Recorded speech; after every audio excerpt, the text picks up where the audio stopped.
Australia's better recession. Let's have a look. Hello everyone, Florian.Heise here and welcome to another episode of HeiseSays. Working through my stein of coffee as always, and I thought we'd have a look at this article from the ABC that discusses Australia's recession, but the fact that it's better than other nations. So we are going into our first recession in 29 years. There will be generations, or a generation that doesn't even know what a recession is. There are people who only know good times, who only know getting a job, being able to jump from one to the other, property always going up. We'll have to see how that all changes. But apparently, Australia really is special, because even when we enter in recession, it's not as bad as some of the other countries around the world. So let's have a look at this. Australians are hurting from the pandemic-led recession, but we fare better than most countries. Well, technically we haven't entered the recession yet. The data, well, we are in a recession, but the data doesn't tell us we're in a recession because it's delayed. It's delayed. Australia may be in its first recession in almost 3 decades, but our economy is faring better than many advanced economies driven into declines as they attempt to fight a surge in the pandemic infections. Okay, now I will question that. Let's bring up the Observatory of Economic Complexity and just discuss the difference in Australia's economy. Now I'm going to log in because they've got a trial for the more advanced version. Now you can see here we're ranked with economic complexity of 73rd in the world. That's to do with the products that we manufacture here and send overseas. Australia isn't an advanced economy with regards to our manufacturing capabilities. We are mainly exporting natural resources, farm goods, to a lot of Asian countries which are potentially facing economic headwinds as well. Although there's some talk about China, going crazy on the stimulus, and that's essentially what helped us in the GFC. But if the stimulus they're doing is more telecommunications and technology as opposed to construction, will it have the same benefit for Australia? That's the thing to consider. And you can see here all of our imports, what we're importing: refined petroleum, broadcasting equipment, computers, cars. Have a look at the only computer that was ever made in Australia, guys.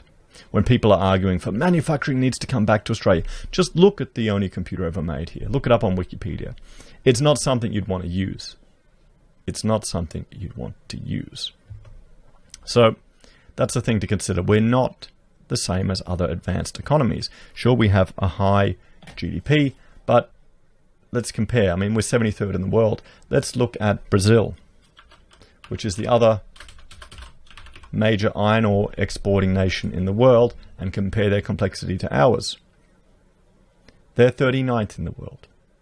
They have a more advanced economy with regards to their exports than Australia does. So keep that in mind, everyone. On Wednesday, Treasurer Josh Frydenberg conceded Australia will enter into a technical recession when the June quarter GDP data is released, breaking its record of 29 years without one. But economists say Australia's ability to limit the spread of the pandemic and the federal government's massive economic stimulus will mean the nation will likely emerge from the crisis in better shape than most. Well, we'll have to see. Our ability to limit the spread of the pandemic will be tested with regards to the protests that have occurred all around the country. That could be a two-edged sword. We could either get a second wave from the protests, or we can see that we don't need these lockdowns anymore. The economy can open up. That will give a boost to confidence. Consumer confidence it's plummeted, guys. How would your confidence change if, boom, all of a sudden it started opening up?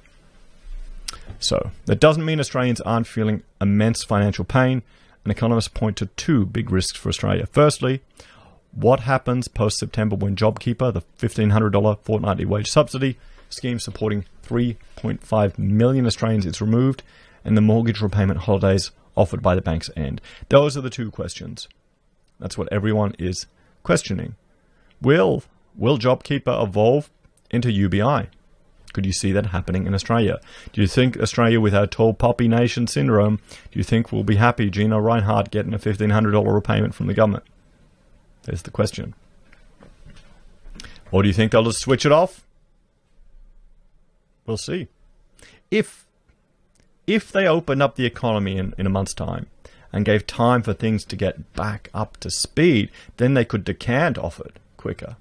That'd be what you'd hope would happen. That, decanting off it to allow the economy to get up and people moving again. Confidence to return. Because that's all this is. It's just a confidence game. And second, what would happen if there is another wave of infections? Australia's growth slowed 0.3% in the March quarter, and annual growth was just 1.4%, its weakest since the last downturn in 2009. Economists expect gross domestic product will go deep into negative in the June quarter as the full impact of the pandemic shutdowns is revealed. Well, yes. But then again, you could have what happened in the States with their unemployment figures, where it looks like they manipulated the data, that they changed some figures. That's why you need to have multiple sources. But I don't think that would happen here in Australia because, the Treasurer's already admitted that we're in recession. He stepped up and said it, which is obvious to everyone.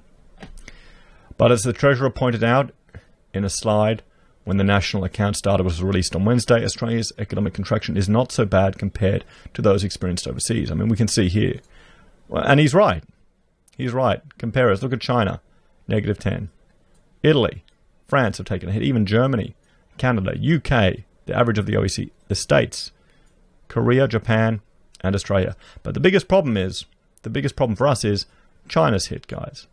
Because if we jump back here to Australia, we can see a large portion of our import or exports are heading to China, over 35%, and then Japan, then South Korea, and they've all taken a hit. Italy and France aren't really very prominent here. They're in Europe. They're tiny compared to China. You can see here. So Japan, they're Australia's buddy. Korea, China. They make a big chunk of our exports, guys. And if they go into recession, that's could affect us. But if they go into economic stimulus crazy mode, that could increase demand for Australia's resources. And we're starting to see the Australian dollar is creeping up. Because, and we'll jump over here to have a look at it now. What are we sitting at now? We're sitting at 69.9 cents US per dollar. So it's just trying to touch 70 cents. And arguments have been that that's partially due to Brazil's reduction in iron ore supply, so greater demand for Australian resources. So, at 0.3%, we compare to Japan at 0.9%. Quarterly contraction. Korea a little bit higher, US at 1.3, Frydenberg said. The OECD average is more than 6 times what we've seen in Australia. So this could be the thing.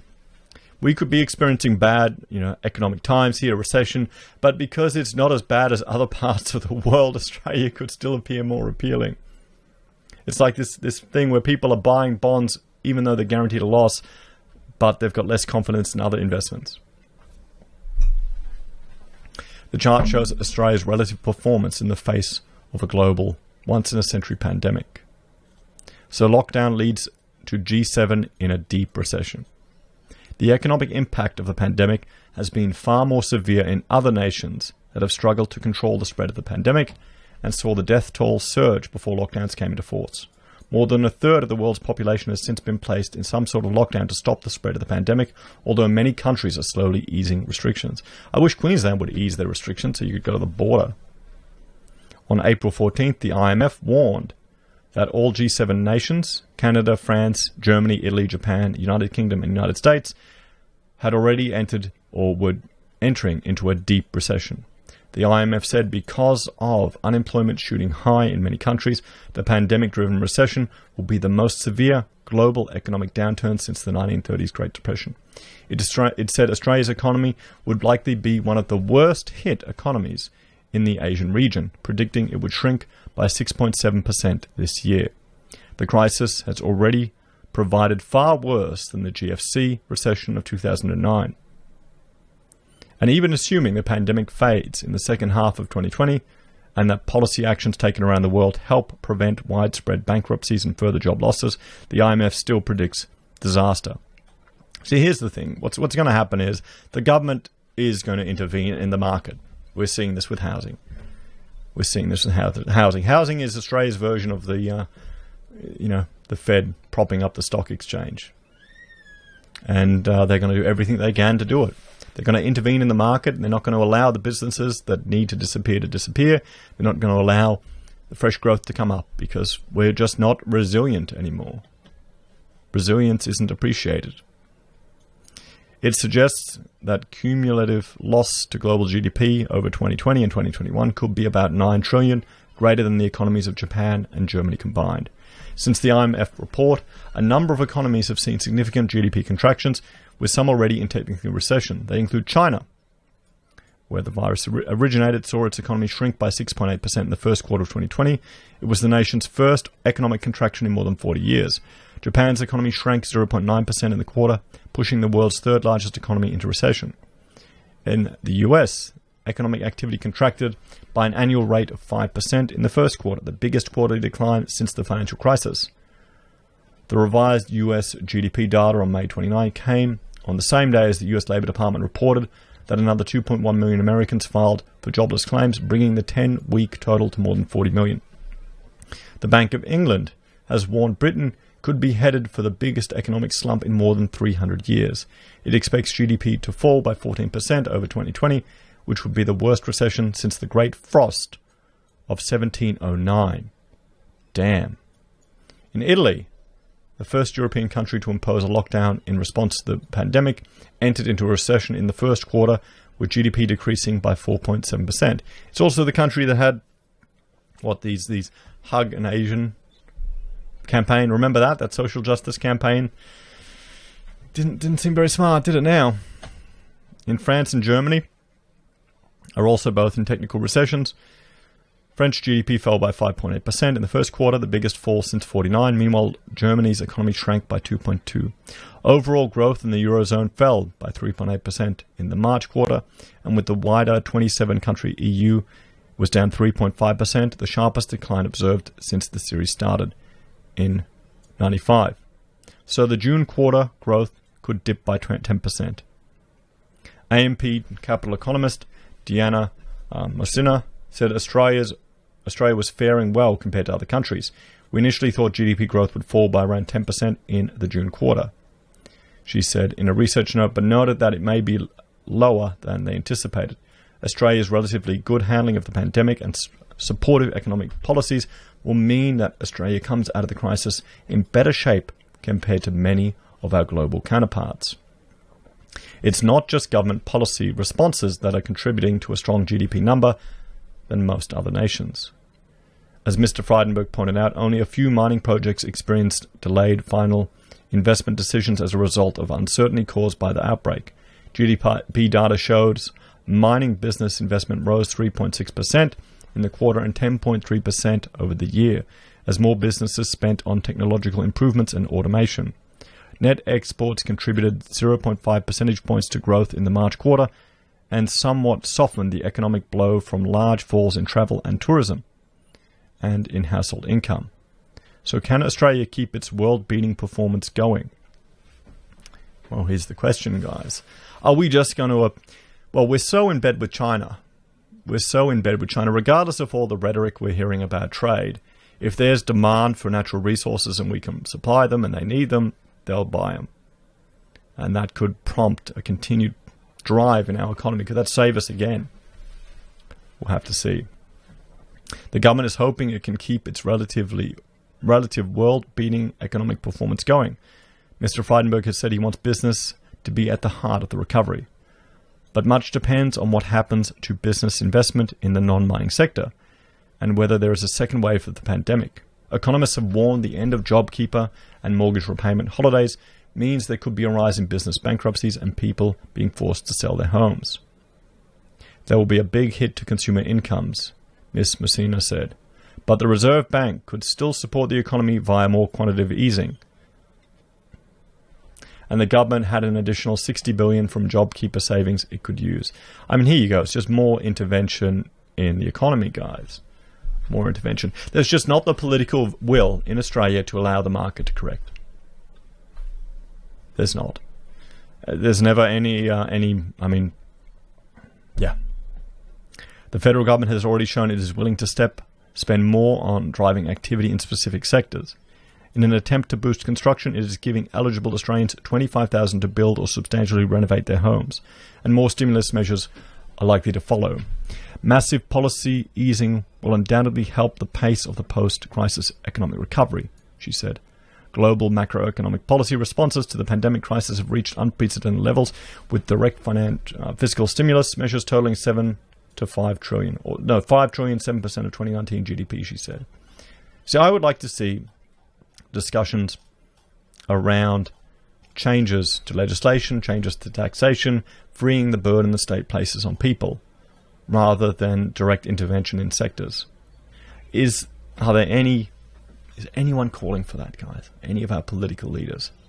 We'll have to see. We need to push for more innovative ideas. SC, special economic regions. Let's get rid of payroll tax in Brisbane. Let's get rid of the fuel excise. Use that to stimulate the spending for the average consumer. If they're going to be doing this, guys, it looks like they're going to be, pushing money wherever they can. Look at getting the biggest reach you can and reducing the burden on the average citizen. We'll have to see what happens. We will have to see what happens. Sadly, I suspect it's going to be more and more of the same old, same old. What do you think, guys? Do you think Australia's economy will just weather this storm? Will our recession be less depressing than some of the other nations, and that may drive foreign investment into Australia? Or do you think this is just the beginning of a deep depression? As always, please let me know your thoughts and opinions in the comments below. Please like, share, and subscribe to the channel. If you're a fan and want to support this content, there are a few ways you can. You can join the channel on YouTube or Patreon. You can support us via our affiliate links at Amazon or eBay or Independent Reserve and Kucoin. You can buy our merch from HeiseSays, use Gold Pass from the Perth Mint, or support us via PayPal. Take care, have a great day, and I'll see you next time.